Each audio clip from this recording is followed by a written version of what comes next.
For our last problem, we're going to take a look at the table on page 834. It gives the average monthly temperature and the corresponding precipitation totals for 1 year in Key West, Florida. Now, sometimes on these problems, it's not really clear which the X and the Y is supposed to be, so you might have to think it through. But for this one, we're going to designate that X is the temperature and that Y is the precipitation. Okay, so we're seeing, does the temperature in these places have an effect? Can we use temperature to predict what the precipitation is going to be? So this is kind of walking us through this. We want to create a scatter plot for the data and see if there's a linear relationship. So go to your calculator. You're going to go to Stat and Edit. Make sure you clear your list if you need to. And you're going to enter this data into L1 and L2, which I did. Go to Stat Plot, make sure that is on, which it might already be since we've been doing a bunch of problems. Go to Zoom, Stat, and that'll zoom right in on us. Okay, so from our scatter plot, we can say, yes, it appears to be linear. So I'll type that in here. I don't know why it does not want to type over there. Yes, it appears to be linear. There we go. Okay, calculate the correlation coefficient R. We have several ways we can do this. Okay, you can go to Stat and do a test. We can run that linear regression t-test, or we can just go to calculate a linear regression line. So either one. I guess I tend to go to the test because it has more information there and I can do lots of things at once. So I'm going to go to linear regression t-test to do this. It's asking my data. We always do a two-tailed test. I want to store that linear regression equation just in case I want to use it later on. One more time so you can see where that is. You click on variables, y variables, the first thing, functions, and y1. So I always store it. Then we're going to calculate. So we'll scroll down here and it does have R somewhere. There it is. So the correlation coefficient is 0.8592, which appears to be a strong linear correlation. We want to see if that is statistically significant, so we need to look at the p-value, and that's why I chose to do the linear regression t-test, because the p-value is already in there. I just have to go find it. Here it is, and it's written in scientific notation.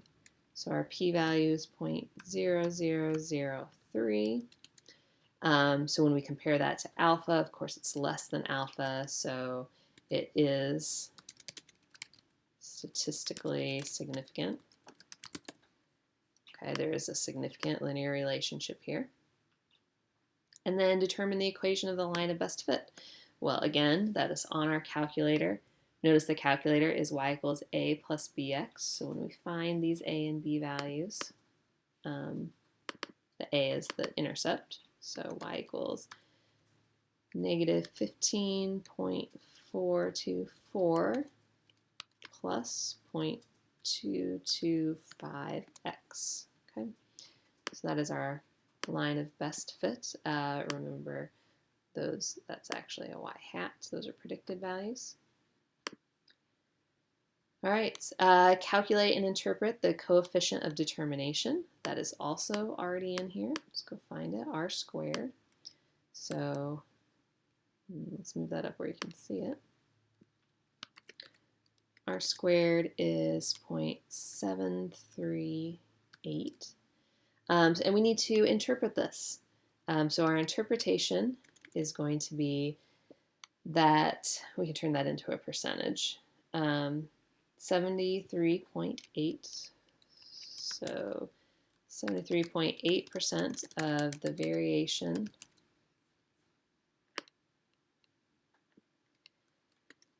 in precipitation can be associated with the variation in temperature. Okay. So we do have variation in precipitation. About 74% of it is somehow associated with the variation in temperature. All right, if appropriate, predict the monthly precipitation in Key West for a month when the average temp is 80 degrees. All right, so Key West, that's what we're talking about. I think 80 degrees falls in our data set. If I go back to the table, we had like 75 degrees all the way up to 80 degrees. So yes, this will work. So what we're doing is we're plugging that in. So negative 15.424 plus 0.225, and we're plugging in 80. You can do it just like this, or remember you have a couple options here on the calculator, not that. Go to variables, y variables, function y1, and tell it, hey look, I want you to plug in 80. And it will, 2.59. The other way you can do this is using the table, because remember we stored that in y1, so that equation is here in y1. So if we go to table set, make sure it's on the independent ask, and then go to table, and just say, look, we want you to plug in 80 degrees, and it'll do it. Okay, so a couple different ways you can do that. And the last one here, if appropriate, predict the monthly participation in Destin, Florida for a month which the average temperature is 83 degrees. 83 does fall in our data set, but this is for a totally different town. This is for Destin, and remember we were in Key West. So this is not appropriate because our sample was from Key West, not Destin. Okay, so we cannot use this to make predictions for Destin.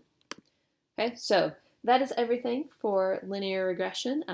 Your calculator does amazing things, so hopefully you've learned a lot about that through these videos.